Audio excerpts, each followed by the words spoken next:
February 18th, 2025. Making room for humility. Page 50. Understanding that we are not unique is a good indication of humility. It works. Step 7. The disease of addiction turns us into masters of self-deception. A distorted view of the world might convince us that we're smarter than the average addict. When we're new to Narcotics Anonymous, this outlook can keep us separate from everyone in the room and lead us right back out the door. The pain of stubbornly holding on to our perceived uniqueness can keep us stuck in isolation. As one member found, eventually the pain was great enough, and it didn't matter how different I thought I was from everyone else.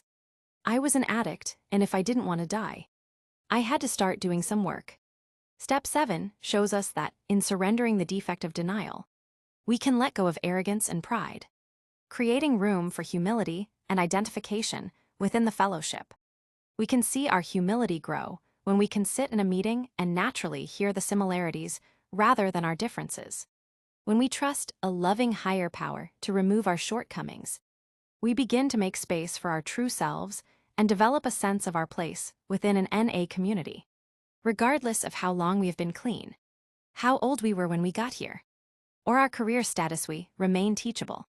The gift of humility allows us to learn how to ask for help and take suggestions. Sometimes, even with years clean, we can convince ourselves that our case is different or we are the exception. Calling our sponsors, regularly attending meetings, and continuing to practice spiritual principles remind us that we share the bond of addiction, as well as a common solution in NA. Whether we think we are nowhere near that bad or the most flawed person in the room, we eventually find a place where we can be right-sized by continuing to work the steps.